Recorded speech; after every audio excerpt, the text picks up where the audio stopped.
In the next half hour, we'll see what's making the headlines with journalist and author Christina Patterson and political and PR consultant Leon Emirali. Welcome and great to see both of you.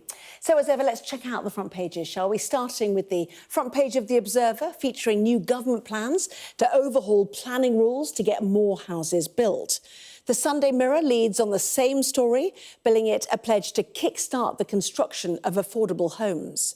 Daily Mail leads on new CCTV footage showing the fight moments before a police officer kicked a teenager in the head at Manchester Airport. Telegraph leads on an exclusive that the Prime Minister Keir Starmer discussed a free movement deal for young people with the Spanish Premier earlier this month. Front of the Times says the Chancellor is set to accuse the Tories of presiding over a cover-up of the state of public finances and that she will scrap unfunded rail and road schemes. The Express leads on former Home Secretary Priti Patel throwing her hat into the ring to be the new Tory leader. She says she'll breathe new life into the party. And the Star says mafia bosses have turned their backs on murder, extortion and drugs to become cow farmers. Well, a reminder, by scanning the QR code you'll see on screen during the programme, you can check out the front pages of tomorrow's newspapers while you watch our guests. So let's head straight to Christina and to Leon. Welcome to both of you. Leon, Sunday Times, first of all. We are broken, Britain is broken, and broke, it seems, as well, from this article. Indeed, I thought the election was over a few weeks ago, but we're hearing some of those same lines from Labour about the state of public finances. And this is effectively Rachel Reeves, the Chancellor, saying that there is a 20 billion black hole in the public finances that have been covered up by the Tories. And I have to be honest, this isn't entirely surprising because we saw this from the Conservatives in 2010 when they took over after Labour.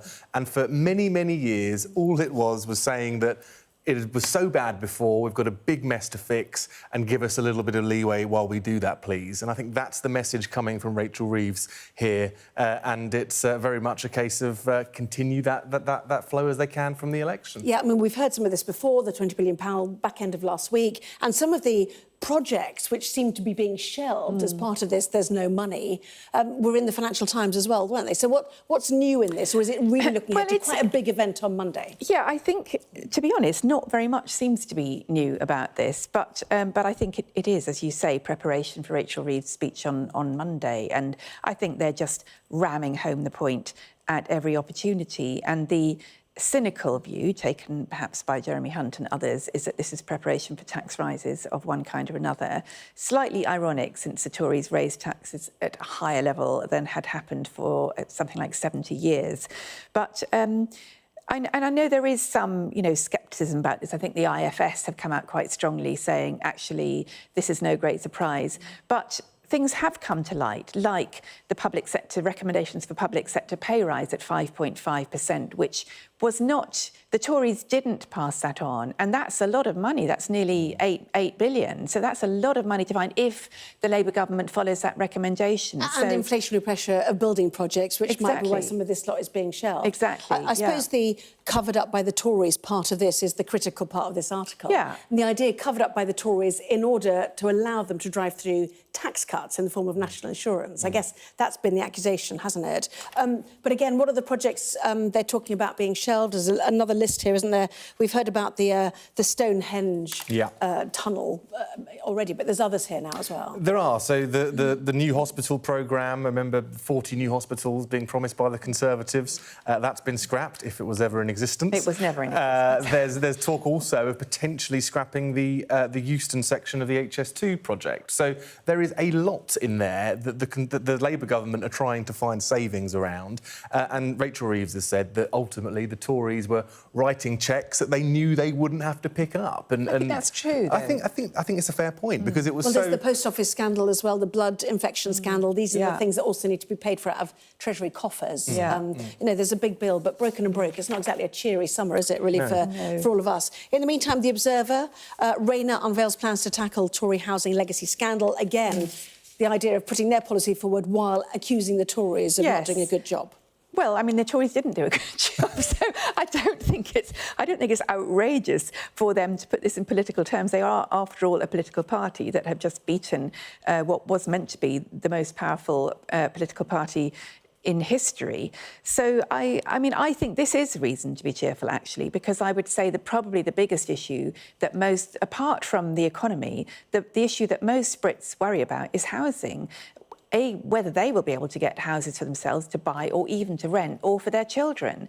And the situation on both fronts, for rental and buying, is dire. So I think Angela Rayner, I think that the Labour Party have got this right. They've got a very ambitious programme of building 1.5 million homes, and they're planning to exceed their ambitions. And they have already, in lots of areas like Manchester, identified the sites where they are going to be pushing through, no doubt at the discomfort of local residents, because nobody wants new housing projects in their backyard, but somebody has to have new housing projects in their backyard.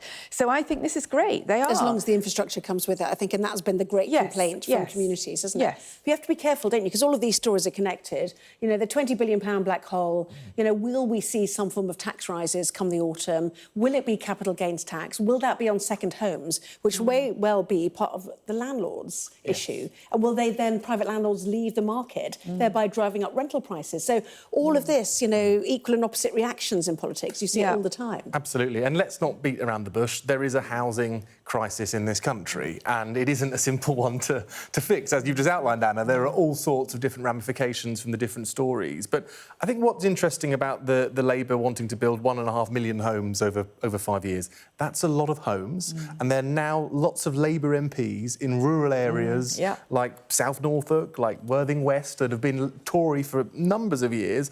They've now got to sell that to their constituents back home, and that's not going to be easy. Yeah, and we saw the Green Party co-leader sort of protesting about wind farms in his backyard. Isn't that bizarre? having during their manifesto launch been asked, will you support green belts or housing, and said housing, which was another fascinating moment in the election, wasn't it? Yeah. Now then, Sunday Telegraph, the Prime Minister talking to Spain over a youth-free movement plan. Well, this is a fascinating story. What we don't know... So, Keir Starmer has met the Spanish Prime Minister, whose name is Pedro Sanchez, and Pedro Sanchez mooted the possibility of young Spanish people being able to come and live in the UK on a reciprocal scheme, which would... It's not clear whether that would be for a limited period. There is a visa scheme that for... people from Australia and New Zealand and Canada who can come and work here for 2 years. I mean, clearly it would potentially open the floodgates, or at least open enormous amounts of resentment if it was just from Spain and not, say, from Italy, France or wherever.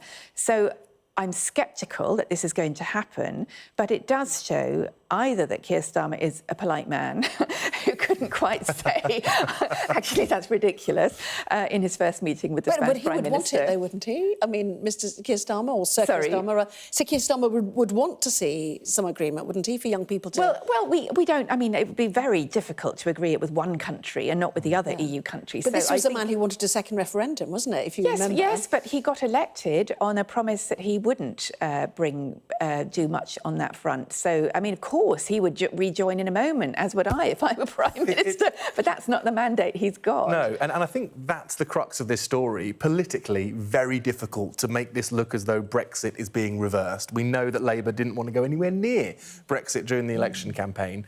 But if, let's say, this is the start of a bunch of reciprocal deals with Spain, with Italy, with France, what a fantastic deal that Keir Starmer would have come up with, because it's effectively what David Cameron tried to do in renegotiating the European deal before Brexit, didn't come away with much, and now we're in a position where we can pick and choose these types of deals that we could have. So I think it's good news if they can get it off the ground, and if it is more than just a polite nod and a wink from Keir Starmer and his Spanish counterpart. But the politics around it, the Brexit sort of hangover, very much still exists, and I think that's going to be tricky for Labour and Starmer to navigate. I agree with that, but I also think, I mean, in so many of the polls, people would now vote for Remain, and of course, young people who didn't have a vote, you know, do now have a vote. Obviously, it's too late to vote on Brexit, but I'm not sure that the kind of thundering David Frosts and all these people, and and the kind of, I wouldn't say, the very, very passionate Brexiteers. They are certainly not the majority in this country. I'm not sure how much of an outcry there would be. There was still a majority in the vote, you know. You've Yes, delivered yes, this. yes. Anyway, That mere technicality. I know, we'll wave that away for now, shall we? Let's go back to the Telegraph, a story I've already mentioned, actually. This idea of capital gains tax rises to move it into line with income tax to fix broken Britain. I mean, here's the chess pieces, you know, being put into place, it seems. They are, and, you know, we've discussed those other stories, and this is Labour trying to give themselves some headroom for inevitable tax cuts, I should say. But during the general tax rises. I'm so used to the Conservatives being in power. So what I would say is that during the election campaign, we heard Rachel Reeves, we heard Labour say there would be no tax rises on working people. And it's that working people line that did so much work. And I think a lot of people could see that, but this is now it coming to fruition, isn't it? And I think capital gains tax, it really is going to the heart of a lot of, you know, the aspirational vote, the Conservative vote, a lot of whom would have lended their vote to Labour because they were so dissatisfied with the previous government. And again, there's political issues wrapped up in this because it could backfire if it restricts investment, if it hits those with second homes, if it hits those with shareholdings. But you know, entrepreneurs taking money from dividends, for example, you know, as instead of from income. You know, anyway, there's all sorts of ways around it, Anna, and I think it is going to be a bit of a can of worms potentially. I do think that capital gains tax is one of those taxes that is seen as hitting only the wealthy. Yes. But we know that isn't the case. We know there are lots of people with assets. With dividend payments, does it therefore hit pension funds? I mean, I don't know, you know. Well, yes, it would hit pension funds if you were withdrawing from... it would hit pension funds. Yeah. So that, I mean, that's or some another, pension funds. But I think the calculation is, well, anyway, they're in power, so it doesn't really matter, does it, from their point of view?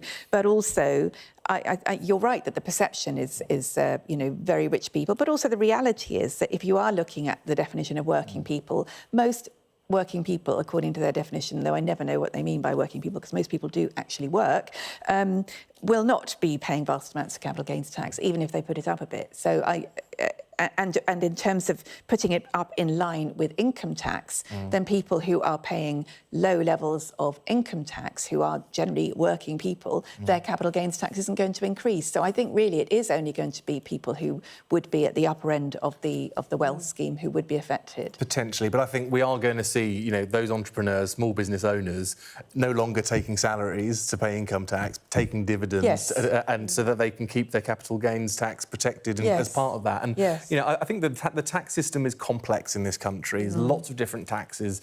Rachel Reeves is looking to pull what levers the government can pull to fill that black hole. But this to me just seems a little bit like a backtrack from what we heard during the election campaign, because they didn't rule it out, but here we are, a couple of weeks into a new government and they're looking at potentially implementing it. They should have said that and been honest with the public during the campaign. I think it was, look, nobody likes paying tax, but I think it was pretty clear, and you said yourself that the phrase working people was doing a lot of heavy lifting. I think it was pretty clear they would have to raise taxes. They should have said it, Christina. They should have been clear with the public rather than, you know, being non-committal. But it's it's politicians. What and they've always advised go fast, go hard, and get the bad news out the way quickly. Yes, indeed. We will see. Anyway, lots more still to come, including the front page of the Mail, which talks about the dramatic new footage showing police being punched before one officer kicked a teenager in the head at Manchester Airport. Back in just a moment.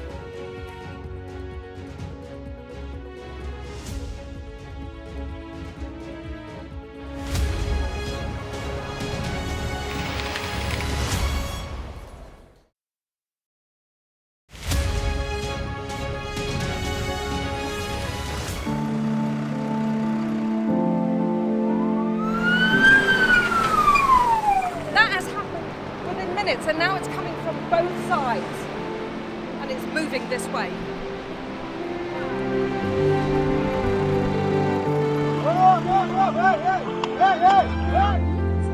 Only about half a mile from the Turkish coast, and it's evident that the boat seriously overcrowded. This is one of the most severe viruses in the world. I'm Alex Crawford and I'm Sky's special correspondent based in Istanbul. This is going to be the biggest party Tripoli has ever seen. That's it got us then. There's a lot of action going on, a lot of hits coming in still. We aim to be the best and the most trusted place in news.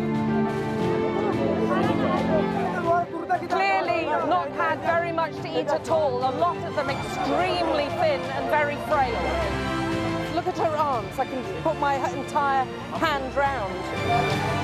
This is the cocktail of drugs which the doctors at this hospital have been giving their coronavirus patients.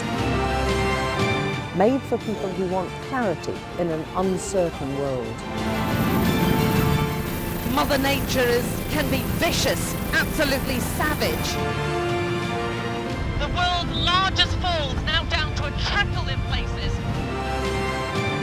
I can't imagine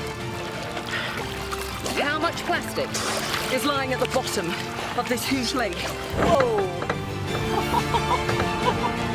Close and personal with a rhino. This is what makes the job so fantastic.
Welcome back. You are watching the press preview with me once again, journalist and author Christina Patterson and political and PR consultant Leon Emirali. Welcome back to both of you. So one more enters the race.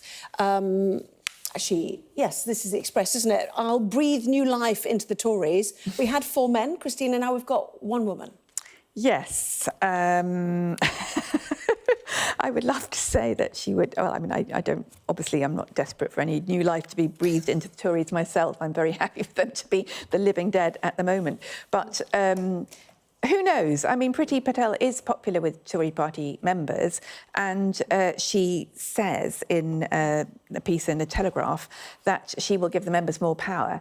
I can't think of a worse recipe for re-election than that, but I'd be delighted if she gave Tory party members more power, because it would keep the Tories out of power for probably a generation. So go Priti, I say. Yeah. I feel a bit sorry for the Sunday Express, because they claim this is an exclusive. I know. And yet she's written for The Telegraph. Well, you know, talking about the heroic grassroots. Well, it probably shows how much you can trust Priti Patel. Yeah, well, but I think, you know, the Telegraph slot, the Sunday Telegraph slot for Tory leadership candidate is the golden spot. So I think where's Kemi? She's quite white. Well, indeed, where is Kemi? Honestly, I thought that it would be Kemi in the Sunday Telegraph, but obviously it's not. Priti Patel, she said she'll breathe new life into the Tories. I think her problem is that she's so associated with previous governments, with the previous years, that she simply can't do that credibly. And I think the Conservatives, if they do face any chance of success in the future, has to be a new face, someone who isn't tainted with the previous 14 years. So you're waiting for a dark horse, are you? Well, I think someone like Tom Tugendhat, for example, who wasn't necessarily... He was still a minister, but he wasn't in cabinet. He wasn't the sort of man who was responsible for what went on during COVID and all the issues that people are quite angry at the Tories for still. So I think it has to be a fresh face. Someone like Priti Patel, someone like Kemi Badenoch even, they are too attached to the previous government. Robert Jenrick perhaps hits that sweet spot, but no, he doesn't. I've got a feeling whoever gets elected, might not make it to the next election. Oh, strange that. Can't even begin to imagine why that would be. We've seen that before. We have indeed. Definitely, yeah, definitely. So 4 men, 1 woman, still waiting for Suella Braverman, Kim Badenoch deadline Monday. Let's go to the Daily Mail now. This Manchester airport incident. Now CCTV footage reveals police officers being assaulted prior to the stamping on the head of somebody on the ground. The whole thing is horrific. I remember when I saw on X Twitter the initial footage of the man having his head kicked by a police officer. It's utterly shocking and inexcusable. But when you see the footage that leads up to it, which is of the police officers, including a woman, being really viciously broken nose attacked, as well. with a broken nose. Being punched in the face. There is no justification, but I suppose as in a war situation when, you know, people do, you know, kind of go mad, and I presume that the level of violence just triggered some primal reaction where of kind of punishment and anger. Clearly, the police officer shouldn't have done that, and they are now being investigated. Yeah, but... I mean, we shouldn't really speculate. I mean, it's a criminal investigation. You know, police authorities investigating as well. So, but as you say, I mean, shocking new footage, which we have seen obtained, I think, by the Manchester Evening News. Serious incident as well in northern Israel in the occupied Golan Heights. 11 dead, ages between 10 and 20 of this attack, and Benjamin Netanyahu returning to Israel, taking it extremely seriously, Leon. He is, and there's some quite interesting rhetoric. The Israeli government are saying that this attack has crossed all red lines and that we are approaching the moment of an all-out war against Hezbollah and Lebanon. I think that is quite worrying, and the rhetoric is incredibly intensified after this. So it's all eyes on what the next moves are. Yeah, and just very quickly as well, Sunday Times, from back fracture to a bronze, Scarlett Mew-Jensen thought her Olympic dream was over when she suffered a partial back fracture 3 months ago. But her partner, Yasmin Harper, and she won a bronze in synchronised swimming. Congratulations to them, certainly absolutely extraordinary. They've chopped off the photograph. Lots more still to come in the next part of our programme. All the top stories coming up next.